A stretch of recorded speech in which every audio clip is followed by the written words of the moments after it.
Is on bad, ladies? Excuse me. Oh, no, it's okay. We're a little nice and cozy.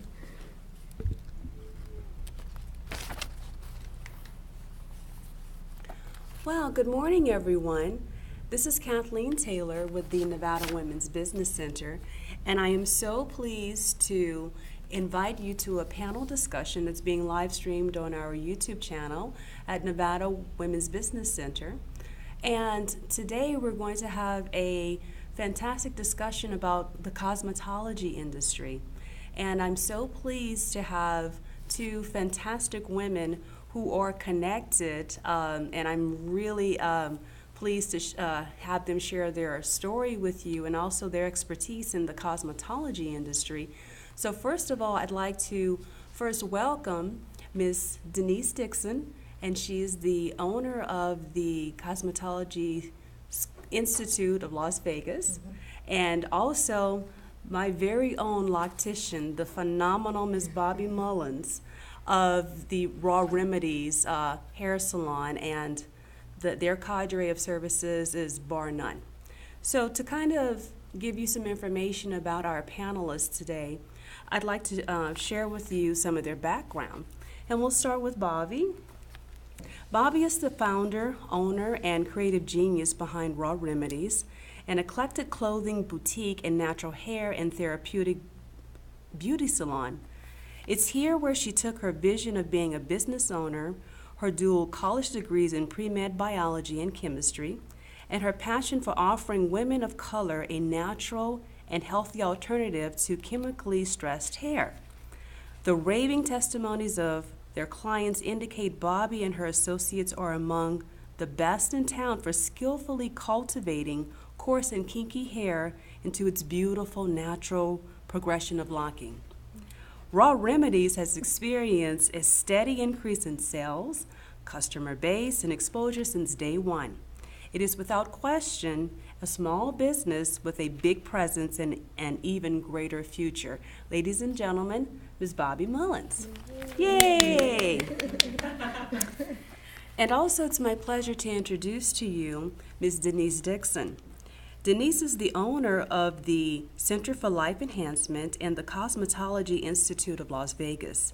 CILV provides high-quality training in hair, skin, nails, and makeup application.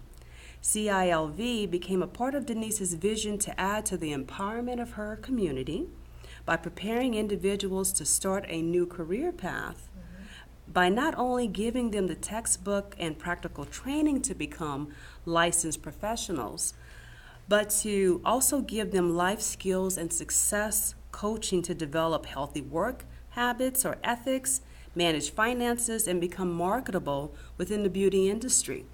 CILV is more than just a school in the community. CILV is the community school. Ladies and gentlemen, Ms. Denise Dixon. Yay! And I would also like to thank our in-person audience as well, who are here to support and also learn some interesting things about the cosmetology industry. And our in-person audience members, if you have any questions during the discussion, please feel free to chime in. Okay, so with that being said, how about we kind of like jump into the whole motivation of your journey as an entrepreneur in the cosmetology industry. Bobby, I'm really excited to have you here, and also you, Denise, as well, because you're connected in so many ways.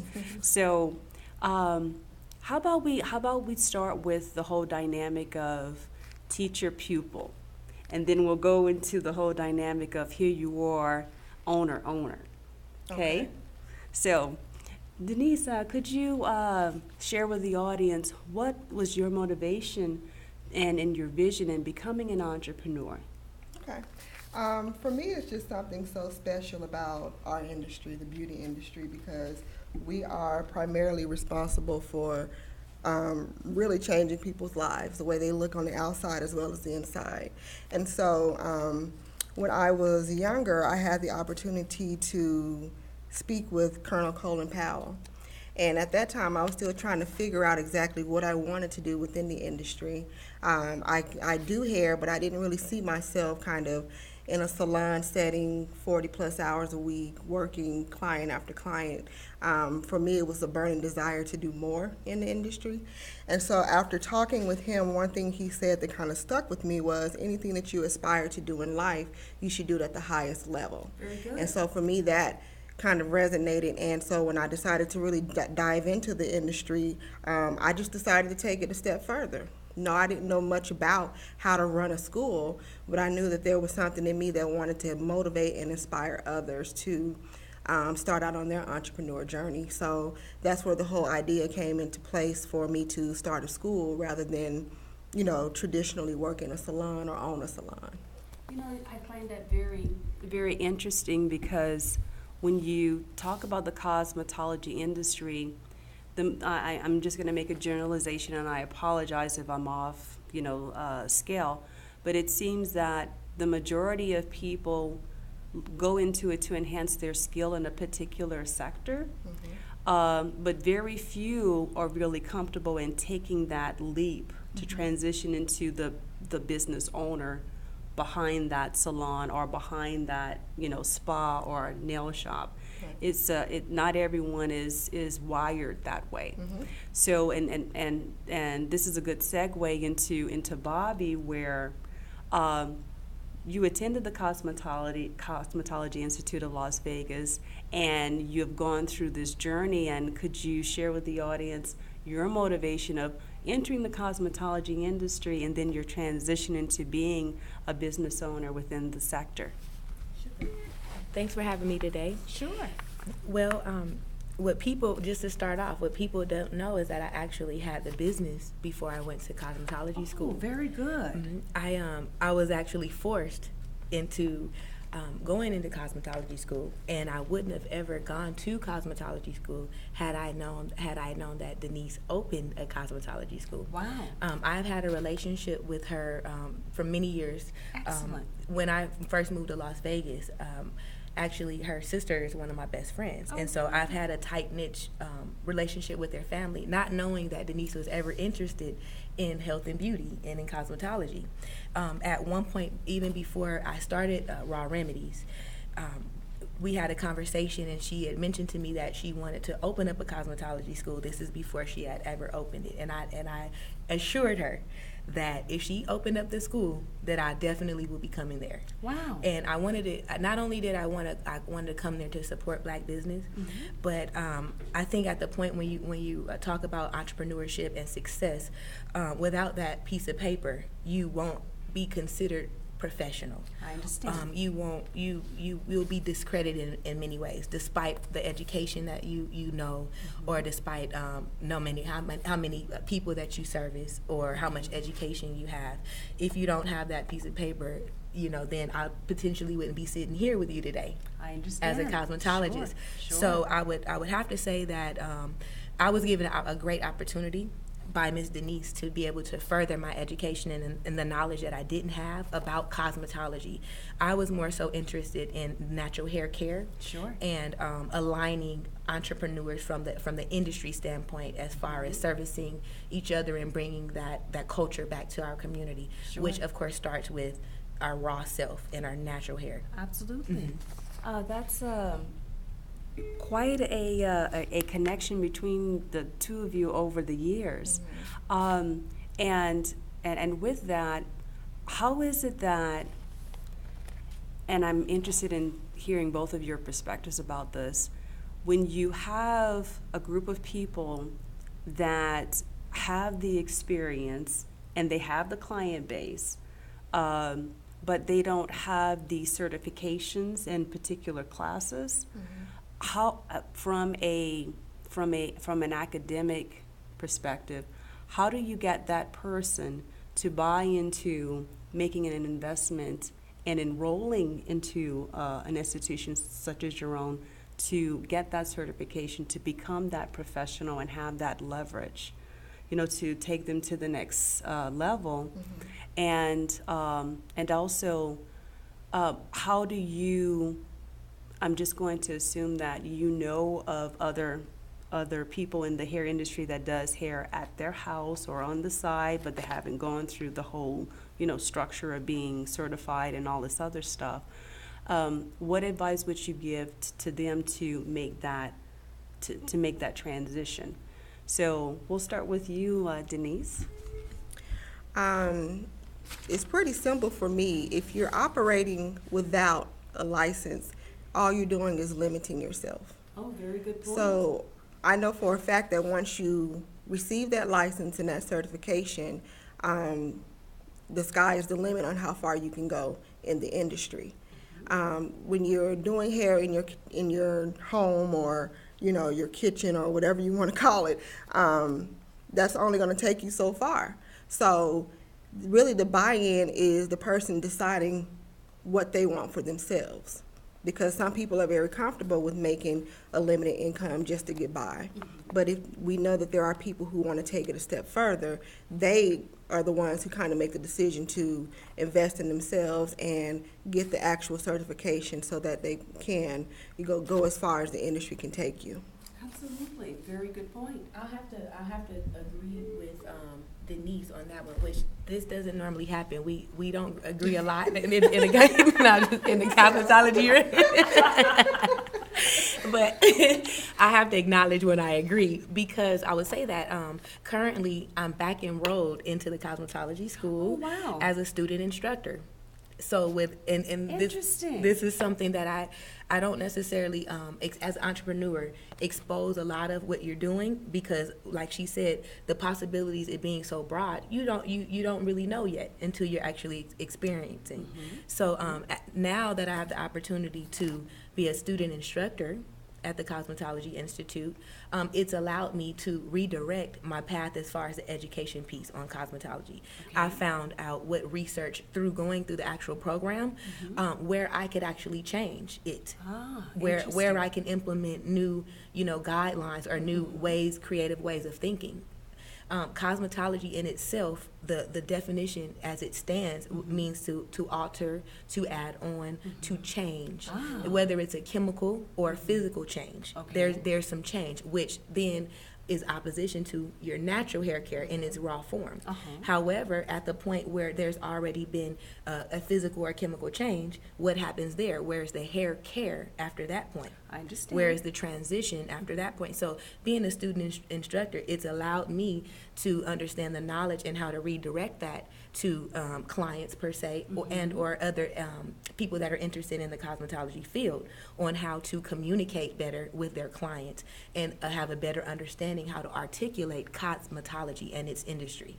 I find that really interesting because, from my own experience with my hair over the years, and I'm 47 years old, I went through the pressing. I'm from Louisiana. The pressing dynamic, going through, the perms, the extensions, transitioning into the natural form of my hair as well. And I'm glad that you're open to professional development, as a student instructor, and to incorporate that into how you facilitate communication with your clients or other people in the industry. Because I remember feeling so put off when my hair was straight, and someone who had, beautiful afro, or, the puffs, or, whatever it was, approached me and say, you know what, all that lye and all that dye is not good for your hair. You need to go natural, because there's no nothing in between that would help me process that properly. I was turned off by that. So I'm so glad that you're going back to understand what all that entails, to communicate better to the client that, you know what, this is why this is happening. This is what we can do. This is how it'll benefit you. If that person approached me that way, I would have probably had a much better experience, with that. So I think that's a great opportunity for professional growth and development.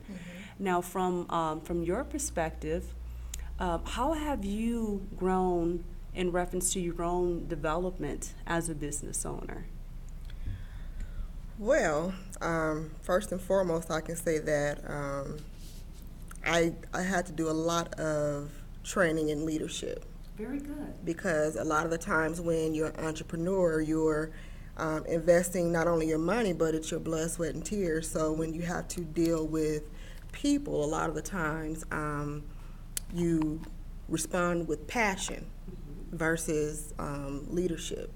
So Good point. the biggest challenge for me was eliminating the heart, the emotion, Yes. and operating as an effective leader. And so for leadership, for me, it means that I'm not one to micromanage people, even with the students. It's like I want to develop leaders.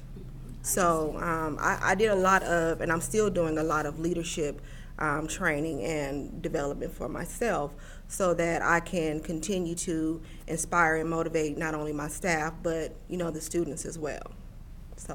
I think that's fantastic, especially when you're at the point to where, okay, I'm established, I have my infrastructure going, I have a point of reference.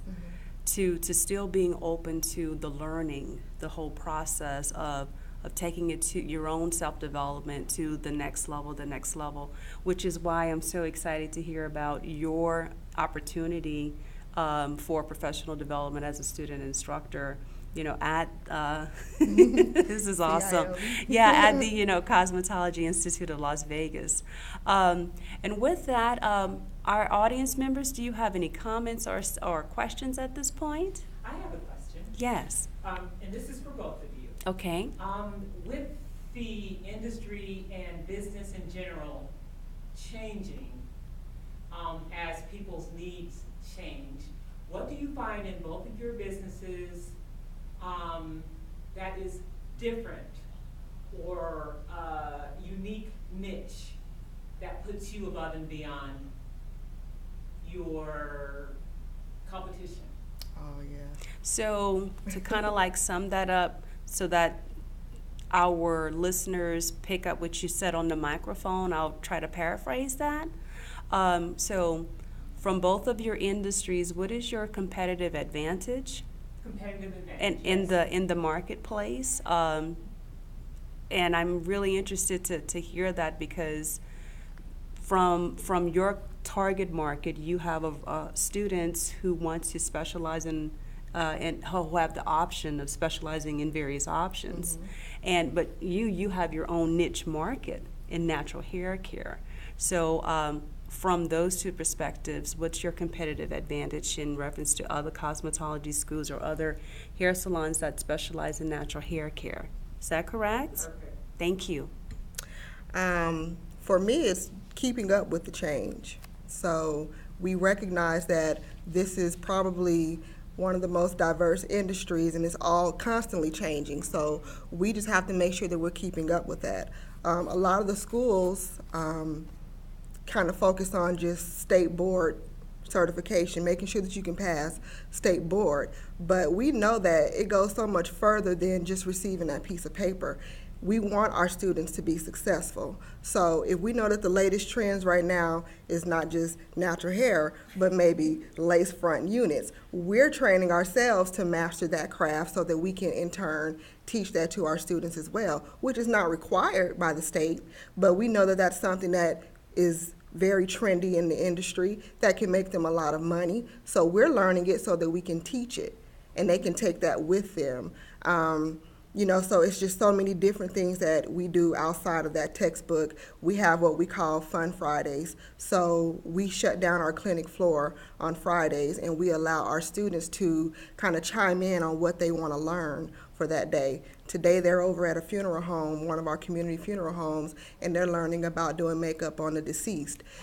So we give them that opportunity to bring out their own creativity and not just follow what our course description says. So it just keeps them motivated and it keeps them inspired and they're not getting burned out by doing the traditional, clinic floor clients all day long, roller sets and perms and relaxers and color. You can get burned out really quickly with that, but we try to keep their mind focused on being creative and being diverse in the industry.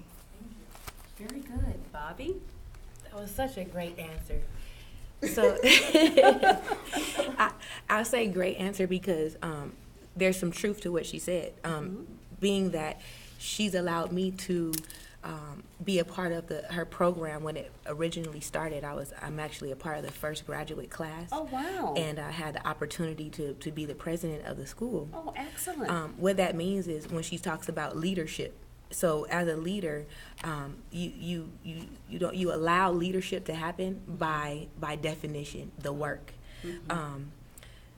What I mean by that is Denise being a leader, and seeing the emotion. I love emotion, and the reason why I say that it transcends to passion. Yes. The issue with passion and emotion is it being communicated, and the logical side of it. When you're passionate about something, there's no thought. There's only reaction or action. What that's allowed me to see is how to remain professional in times where you know that the passion exists and there's emotion behind it, but at some point, when do you pull back, or when do you really have that face-to-face conversation? Because there's truth involved. Absolutely. Being that there's truth involved, I stand firm to my cultural understanding of industry. I understand. And what that entails is that when we speak about new trends, I don't follow new trends because I understand why trends are developed. It's developed for industry's sake, to continue to circulate dollars outside of our community. What that means is that any new trend that comes up that's not relative to the production of our industry, and when I mean our and I speak about culture, I'm talking about melanated women who suffer from certain disparities because of the new trends. Okay. So I remain focused on, hey, new trends are fine, and I also have to be open and educated about them, so that when they're not able to be utilized, they come on back on home to be able to either fix or undo some of the damage that has been done because of those new trends, i.e. lace front wigs, or chemically damaging the hair. Most people saying, my hair is natural, but yet heat damage and thermal damage is even more damaging than the actual chemical.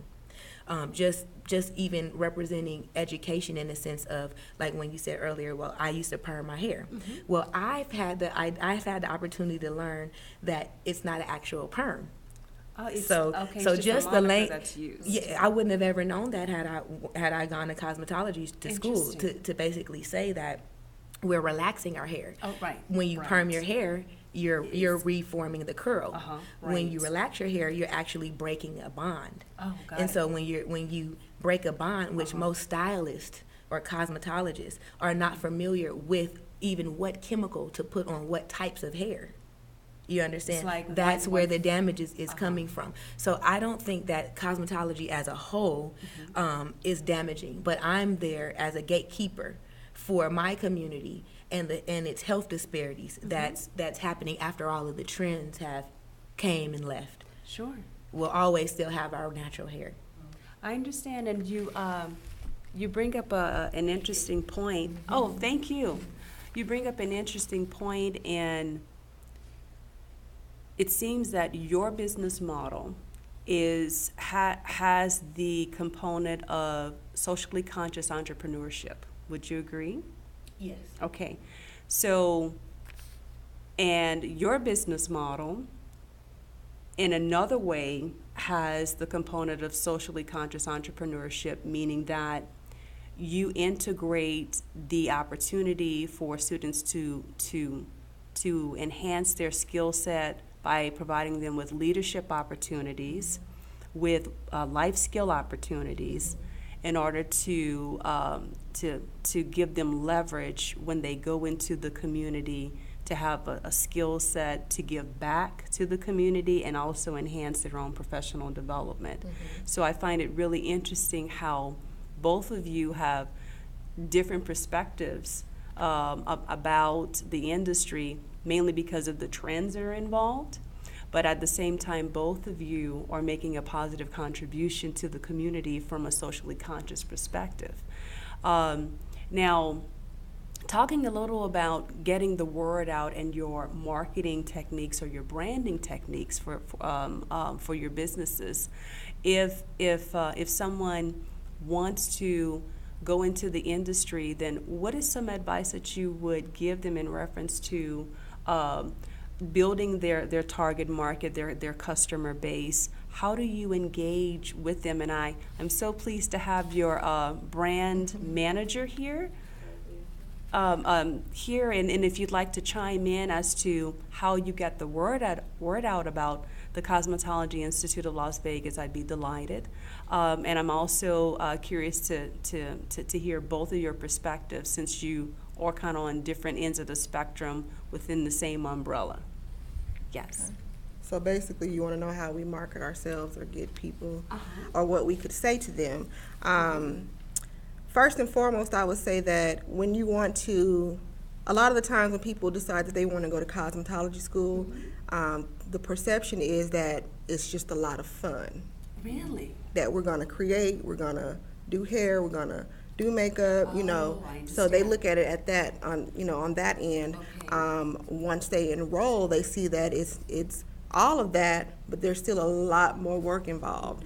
It's a huge commitment to say that I want to commit to this program full time, because it's like having a full-time job. Really? Yes. Excellent. And having the book knowledge and all of the practical training, a lot of the times that can be very discouraging along the way. We try to make sure that we keep them interested and inspired and motivated, but it's a huge commitment.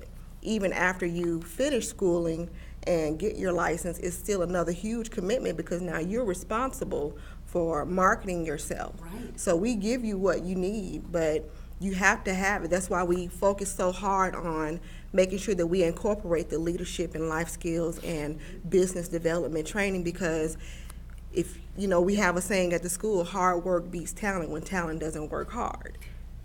Could you repeat that, please? I think that's very profound. Hard work beats talent when talent doesn't work hard. Excellent. Can I chime in on that? Please, Yes. please.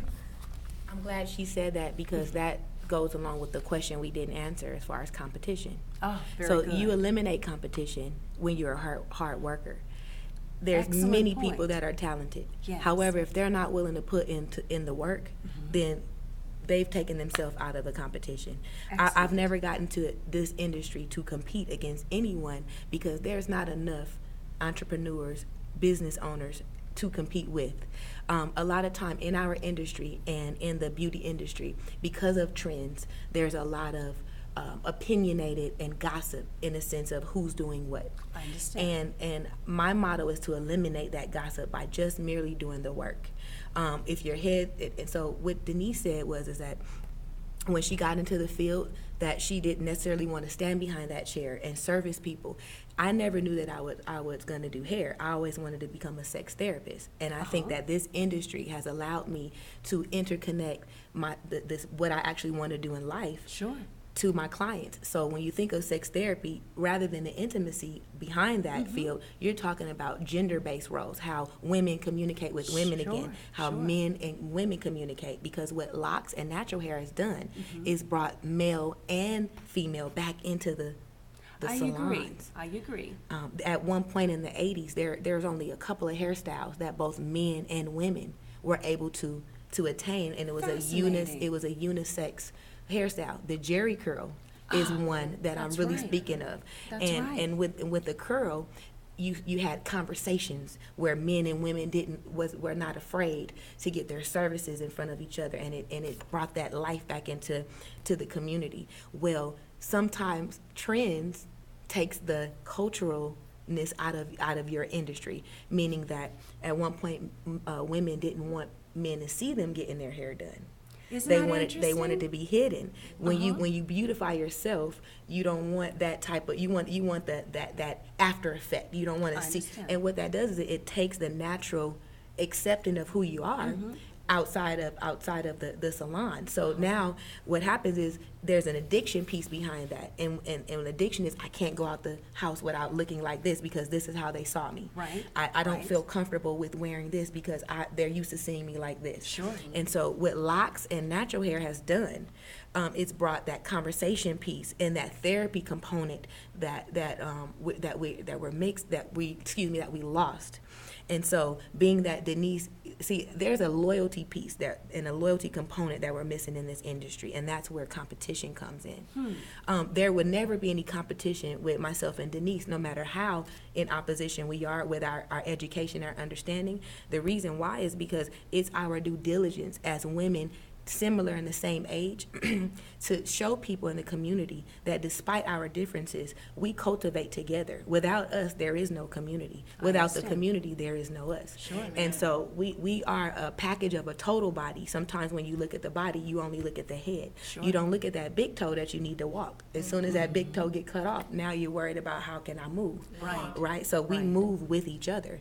And what we need to do is to start that conversation piece, whether it comes back into the salon or whether you challenge yourself. It was a challenge for me to go back to school because I already had a biology degree. I had a minor, so the science part of what she's talking about, that was a breeze.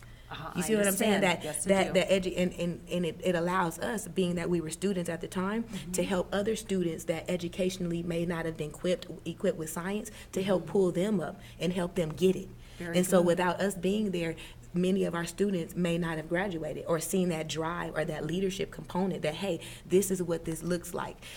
There's no competition here at school. It's not about talent when you have hard work, because agree. it will always win. I agree. Excellent. Are there any comments from our in-person audience members?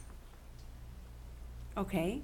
Now, in reference to branding and getting the word out with marketing, what are some techniques that you use, Bobby? Well, the only technique that I've used was actually hard work ethic. I've never marketed.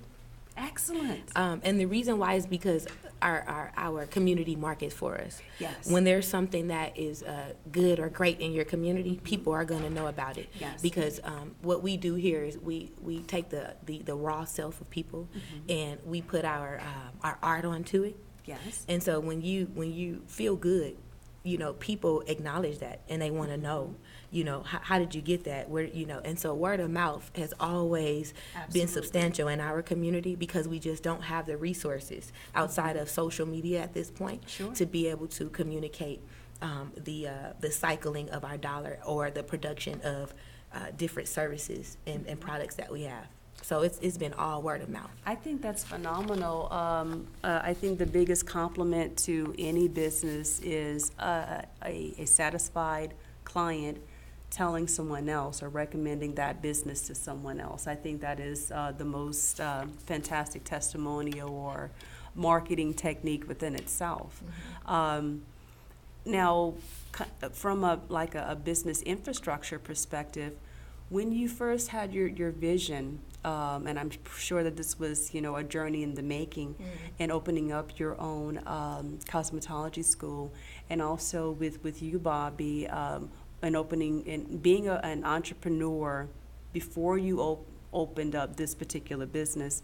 Did either of you have like a business plan that you created, or maybe a strategic plan, or maybe some, a foundation, a blueprint that you created to kind of give you that foundation to work off of? Yeah. I had, at the time, a very small business plan. Sure, that's all I need. Just really focusing on what I wanted the foundation to look like, what I wanted the culture to look like for the school.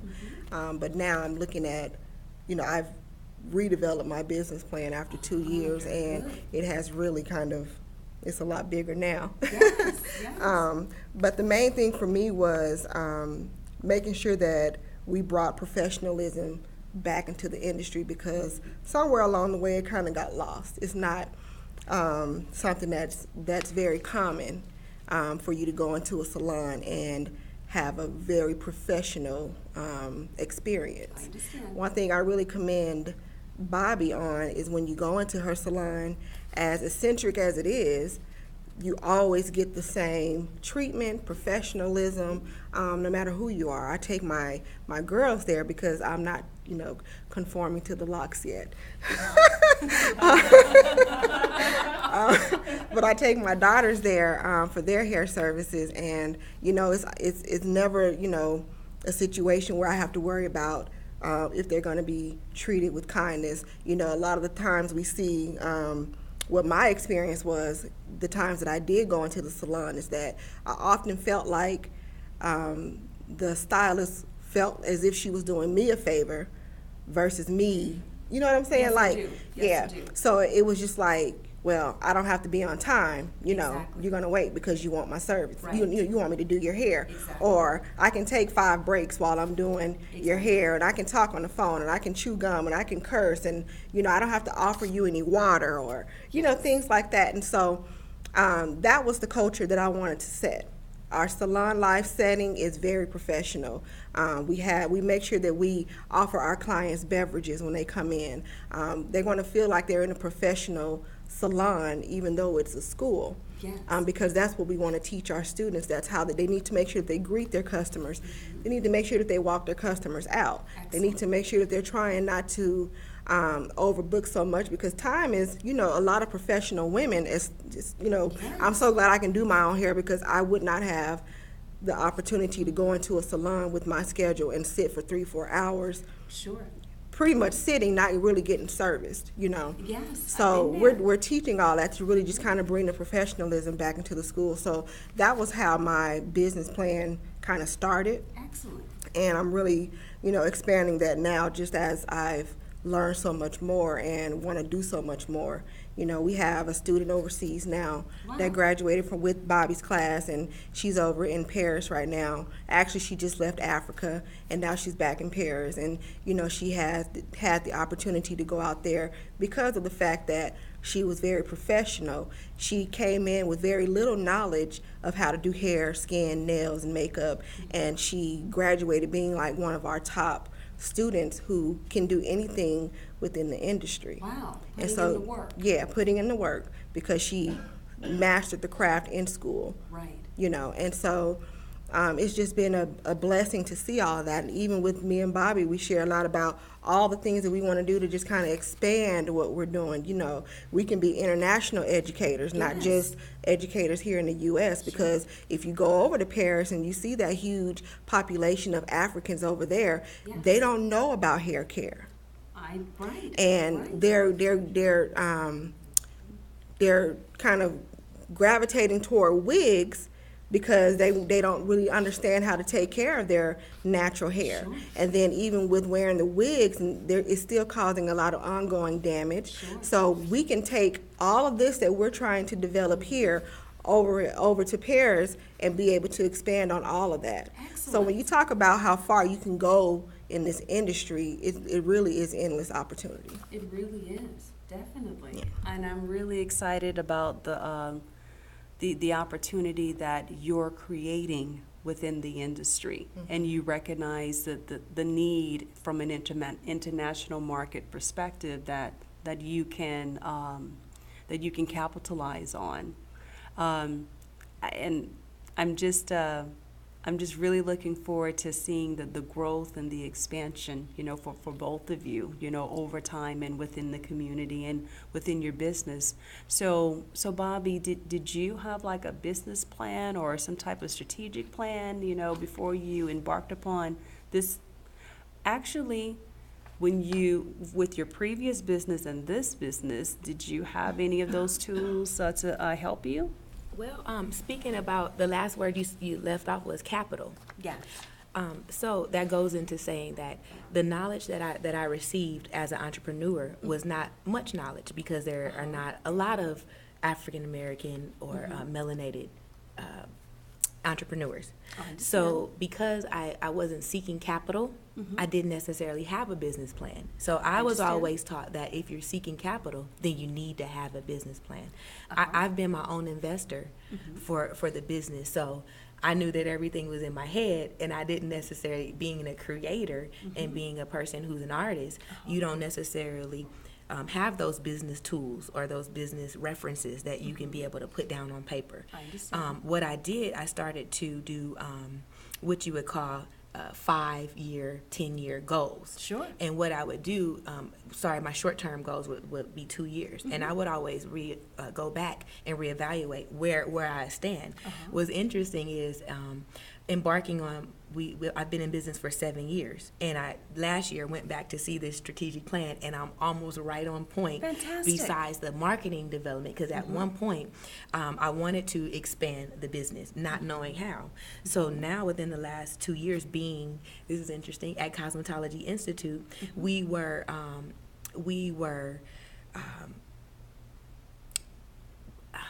had to actually grade. I'm trying to figure out what it was called, but we actually had to do a business model. It was a physical model and a business plan Okay. for your business and what it looked like. Excellent. Well, fortunately, I already had the business, but no business plan. I understand. So I actually created not only a business plan for Raw Remedies, but I created another business plan that would help expand Raw Remedies into providing additional services. Fantastic. So I would have to say again, is that if you don't have the resources or the people behind you pushing you, then a lot of times you won't know what you need to do or what Sure. it takes. Yes. So now that I have my business plan, I'm like, well, what is a P&L? I don't know what that means. So now that I know in business, P&L is profit and loss. How do you know how much money you're making? Like she says, when you're passionate about something, you're gonna spend every dollar. You're gonna put every minute of your time into this, right? But what we don't know is, in order to expand, you need capital. Sure. You need resources. Sure. And if that's not seen on a piece of paper, no one can really articulate the passion like you can. But on piece of paper, it gives that business plan gives a model of what it would look like, where people want to invest their money in, and what type of return they can get based upon Right. a P&L. Exactly. Okay, so now I'm at the point where I am expanding my mind to become that leader in business. There's a difference between being a leader in your community and Sure. a leader in business. Absolutely. And so I would definitely say now I'm prepared to develop the business plan and even redevelop, because at some point, when you think about international, I limit myself to being able to work here and educate here. Sure. Not knowing the possibilities or the resources that I even have myself to potentially have an opportunity to educate people overseas. So my business plan is always going to change as long Always. as the passion exists. Absolutely. This is fantastic in that to see how both of you have incorporated the necessary tools to enhance the infrastructure and growth and development of your business. And to your point, Bobby, this is why the work that I do at the Nevada Women's Business Center, we're a federally funded agency. We're affiliated with the SBA because we are a resource in the community to help entrepreneurs with their development through entrepreneur training, counseling, and we provide funding as well in the form of micro business loans and small business loans too. So we're like a one-stop shop. And being a former entrepreneur myself, my journey was basically this. I have a scientific research background in plant genetics, virology, tuberculosis, public health, but I was exposed to small business development because my dad was a small business owner in Louisiana. And hey, I can cook gumbo, folks, and red beans and rice. So, but I digress. So years ago, I was at the California Science Center having a ball, and the recession hit, and I got laid off amongst 136 people on staff, and I was at the point to where I was spiraling and sending out resumes and panicking and all this stuff, until a friend of mine, he said, "Why don't you try to figure out what it is that you like to do so much that you do it for free, if you could afford it?" So I looked at it from the perspective of, let me figure out what I'm good at, what I'm better at, and what I'm best at. And then I figured that out, and then I tried to figure out how to monetize that and market it, and where do I go from there? Because then I was just kind of stuck with all this passion and excitement and, trying to make something happen, and trying to enhance my own like leadership skills and development, but not quite knowing how. So I enrolled in a small business development program through a local agency when I was in Torrance, California. And it's similar in scope to our services at the Nevada Women's Business Center. And they helped me because I had the resources to understand the need for a business plan, how I can expand my services. And when you don't know what you don't know, you really just don't know. And you kind of go off of instinct. So I'm really happy to say that if there's anyone that's embarking upon the journey of being an entrepreneur within the community, please access the resources that you need to help with your growth and development. You can contact the Nevada Women's Business Center. Mentorship is huge, so if you are interested in pursuing a career either as from an employee perspective or an employer perspective in the cosmetology industry, you may want to have a conversation, with Denise. You may want to have a conversation with Bobby. So let's talk just a little bit about mentorship from both of your perspectives and how that could be a resource too to someone's growth and development. Mentoring, I feel like, is just what my purpose is here in life. My other business, the Center for Life Enhancement, that's our primary focus is mentoring and supportive services to young people. And that's really where my whole entrepreneur journey kind of started. And that was something that I did for free for many years. And by the grace of God, I was able to turn it into a business where now it's really just has grown, and we're changing and affecting so many lives. And when I got into seeking to open the school, that was the one thing that I lacked, was someone that I could go to that had the knowledge or the experience and not feel like I was a threat. I understand. And so that's where I feel like I want to change the game and change the that attitude in our community that there is not enough of us. When I go to conferences for school owners and I see in other areas, there are so many Black-owned cosmetology schools, and they are just so open to share information. Yes. Sadly enough, the bulk of the information I got or mentoring I got were from people that don't live in this community. Interesting. And so that's where I plan to make that change. So if I have students or just young people who aspire to be a school owner, absolutely I'm going to share the information, because it was a lot of hard work. Yes. And, it's real easy to get discouraged when you feel like nobody understands your journey as an entrepreneur. Yes. When you don't have access to capital, because they don't teach us that. Right. They don't teach it. It wasn't until I took a small business development class through Next Level Yes, that I really understood what it took to get those business loans approved. Because even if you have the credit, there are still other things that they're looking at. And so that's where I'm at now. So having to invest my own money for the last 2 years into what I'm so passionate about, now I'm trying to expand, so I know that I need the capital to do that. So my focus now is just how I develop myself to be a candidate for those loans that are out there that we see, we don't really get the opportunity to have the advantage of taking, receiving those funds. So mentorship in anything that you're aspiring to do is so huge, because you make a lot of expensive mistakes as an entrepreneur. Yes, and I'm yes. still cleaning up a lot of expensive mistakes. And if I had known what I know now, it would have saved me thousands of dollars. Even when I was paying professionals to show me things that they were showing me the wrong way, I'm still cleaning up all of that. So educating yourself as an entrepreneur, accessing all of the free resources. The Urban Chamber is a huge resource in our community for aspiring entrepreneurs, as well as the Women's Business Development. I went there before and talked to some folk about, and I got a lot of information from that too. So there are plenty of free resources that we need to tap into and take advantage of.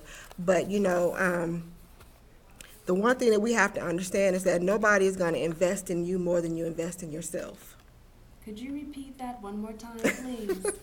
No one is going to invest in you more than you invest in yourself. Absolutely. So you really have to be willing to accept the fact that you may not get a paycheck for the first 2 years. Right. I don't get a paycheck yet from the Cosmetology Institute of Las Vegas, but I understand where we're going with it. Yes. So my focus is to make sure that by the grace of God, I've never missed a payroll. I've never missed a rent payment. We have, the students have everything that they need, and I know that greater is coming. So I just keep focused on the end goal, and that's what keeps me motivated, because I'm still just constantly figuring out what I can dive into next, even though it's like, well, I'm already kind of extended. But you don't want to limit yourself as an entrepreneur, because, the reward is much greater than the sacrifice. Yes, it is. The reward is much greater than the sacrifice, especially if you put the work into it. Absolutely. Yes. Very good. Thank you. And Bobby, what are your thoughts about mentorship? Sure. Actually, Raw Remedies has been Raw Remedies because of the mentorship. I would say that the relationships that I've developed with my staff has started off with a mentorship. Wow. And I say that because I've known the 2 and 3 stylists that were there, because I was a basketball coach. Really? I coached at Mojave High School. Yes. And I met those girls when they were in the 10th grade. Uh-huh. So 10 years later, we're back in full circle.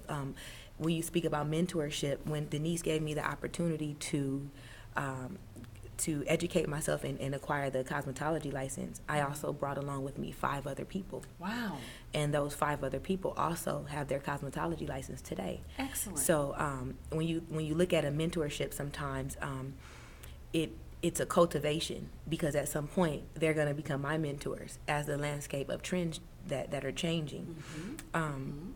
I look at Denise as a mentor, and even despite us being the same age, who's going to push you? How can you attain success by yourself? Right. So when she says that nobody's going to put that energy, in other than yourself more than the next person, I feel like if I'm putting the energy into what I'm doing and she's putting energy in what she's doing and the next person is, then energetically we're being progressive. Absolutely. And so the mentorship has to start off with a collective of people who may not necessarily understand each other at the time, but like she said, at the end of that longevity behind it, time helps heal relationships. It helps repair hair. It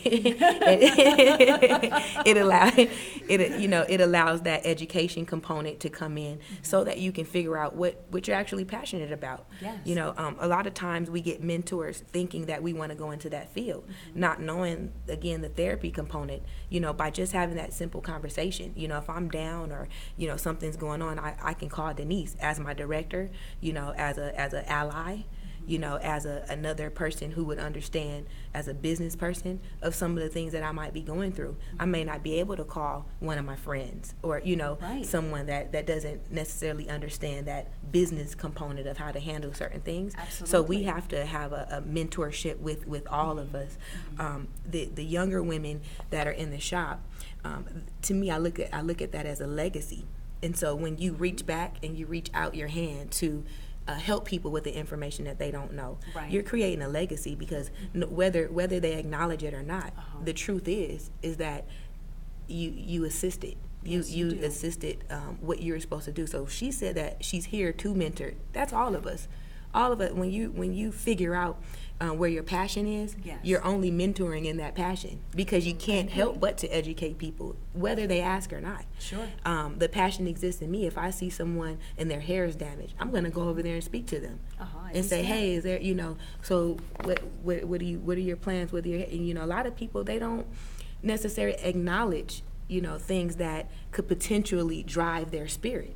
I understand. You know, so I understand. I just look at it, mentorship as definitely a need, but Yes. it's a need for all of us to mentor each other. I agree. And, excuse me.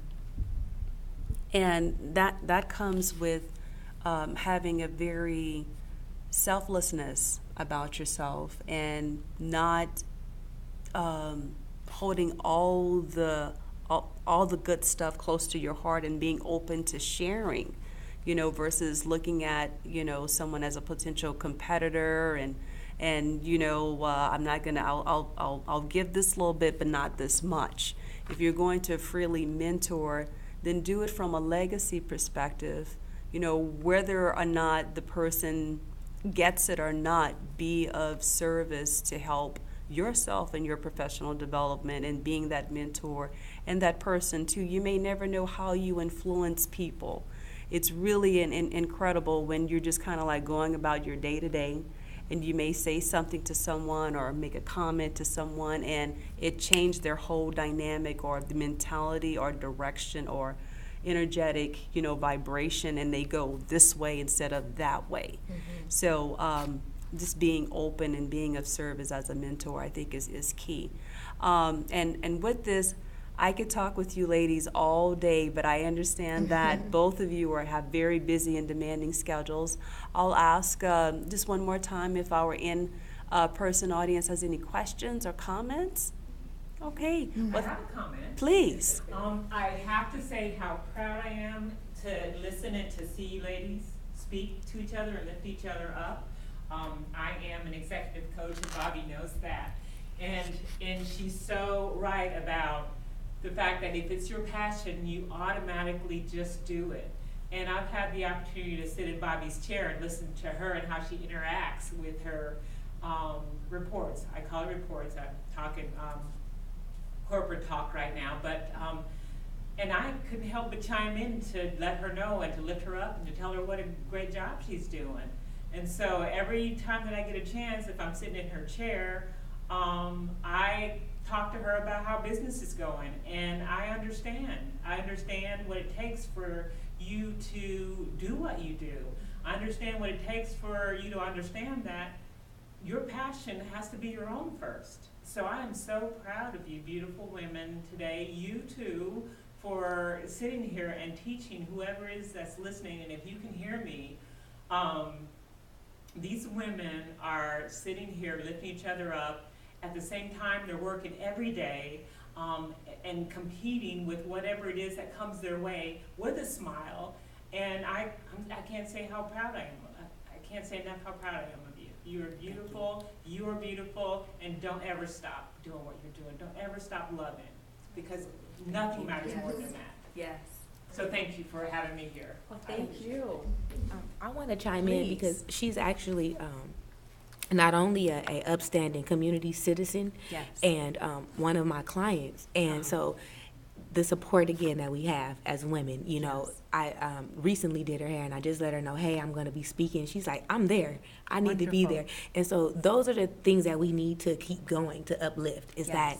that when professionalism as a client, that when you represent professionalism, you don't have to market because people understand that it's a need. Yes. So even if you're not considered the best stylist, or you, like she said, you're not considered as talented, you're gonna get more consistency because you know how to service people, or you learned Yes. how to care. Yes. And you've learned how to sacrifice.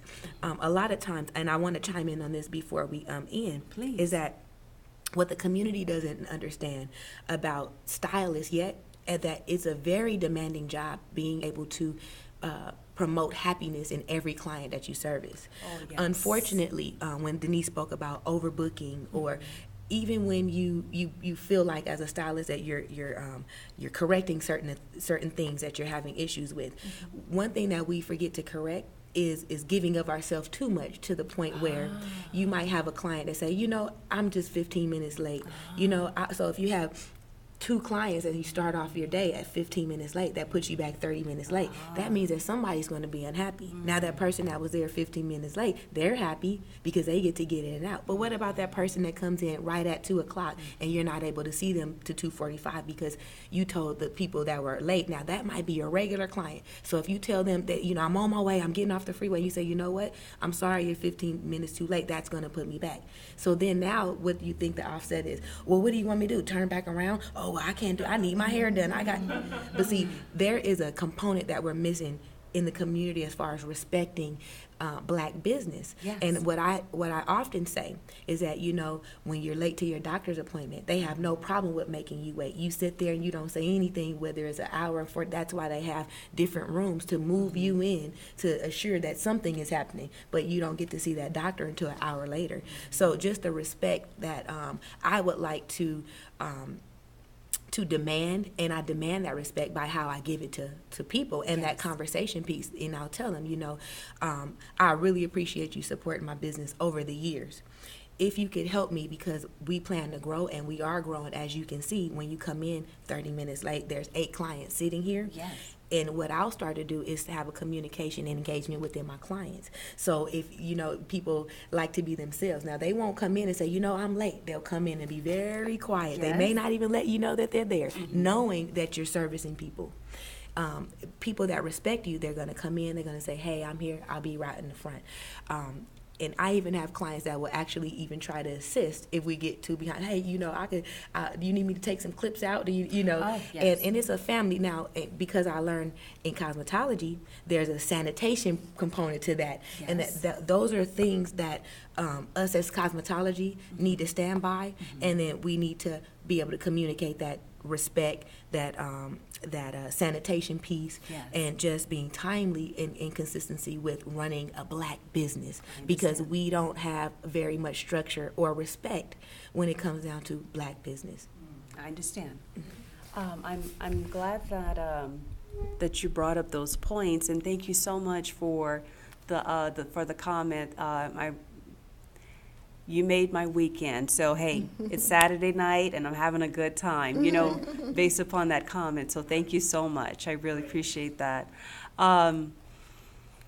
It seems that looking at it from a cultural perspective, time is quite flexible, so to speak, in the Black community. It seems to be a very flexible construct, in my opinion.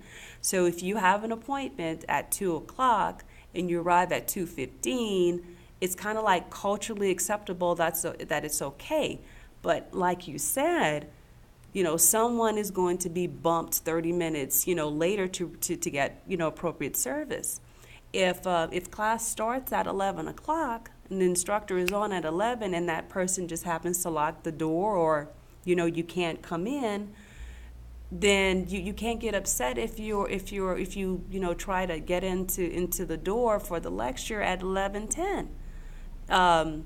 And I think it all depends upon how you establish the culture within your business by letting clients know, or if they're sitting in your chair and you kind of like drop that little tidbit about, what, I really appreciate you being here on time. Thank you so much. I know your appointment was at 1 o'clock. You got here a little early, or you're here around 1. That helps out so much, and this is how. Versus just letting people come in whenever they come and they have no clue how it really affects the flow of things. So I think from a business owner perspective, and if you're providing services within the Black community, knowing how we perceive time, it really is up to you on how you establish that culture, as it's related to time. If you're going to be 15 minutes late, I may or may not be able to service you. 20 minutes, that really, really is pushing it. So I'm glad that you brought that up. So, and with that, what are some pearls of wisdom that you ladies would like to share with our audience as we close? So, Denise? I recently read a book that was written by one of my business mentors, Michael and Ramona Woods. And one of the things that was stated in that book really kind of gave me chills in a sense. And so it talks about how God has blessed us all with gifts. And what we should do to honor that is to leave here empty. And so not holding on to the gifts that God gave us. So whatever it is that is burning inside of you to do, it's really you're obligated to release that out into the universe in a sense. Everything that I'm so passionate about, I make sure that I share that. Because again, we're talking about legacy here. And so that's what, to me, that's the end goal, is to leave your gifts here. Yes. And not take them with you to the grave. Very good. Excellent. And just one more thing. If someone would like more information about the Cosmetology Institute of Las Vegas, how could they contact you or the organization? You can visit our website, and that's www.cilvedu.com. You can call our school directly at 702-756-2208. And we also have social media pages via Instagram and Facebook. Okay, very good. And Bobby, your pearls of wisdom. Thank you. My pearls of wisdom come from the innate responsibility, like Denise says, culturally. And I think that giving back not only your passions, but challenging yourself to give back all of the things that are keeping you down, and to be able to challenge yourself and to challenge others around you to do better, to be better. As we grow older, time doesn't allow us to keep doing it over or having do-overs. Right. So I feel like now that time is of the essence for all of us, to take advantage of that time and not to waste it. Yes. To not get distracted for things that are not progressive or beneficial to you or your community. Right. To help alleviate the undertones of hatred and sure. Of sexism and of course racism and, sure. and things that continues to be a detriment to our community. Is just basically, hone into your inner self and try to figure out in life what you can contribute to the progression and the legacy of our people. Excellent. And with that, ladies and gentlemen, thank you so much for our in-person audience members for taking the time to come and support and listen to our dynamic panelists. I'd like to thank our panelists as well for your expertise, your conversation, for bringing just a high level of energy and sharing, and making that connection with our audience. So Ms. Denise Dixon, it was such a pleasure. Thank you so much. And Bobby Mullins, it was a pleasure. By the way, I am a client of Bobby's shop. They do phenomenal work. Love my locks. I am so proud of the work that you do in the cosmetology industry as well. So thank you very much for being pillars in the community in your own right. And also on behalf of the Nevada Women's Business Center, I'd like to thank each of you that tuned in virtually as well on our YouTube channel. And if you have any questions, please contact us at area code 702-734-3555 or check us out online at the nevadawbc.com. And with that, thank you very much. I'm Kathleen Taylor, and thanks so much for tuning in. Take care. Bye-bye. Bye. Yay, very good, very good. This was awesome, ladies, awesome. Thank you. You guys are phenomenal. Very well done, very educational.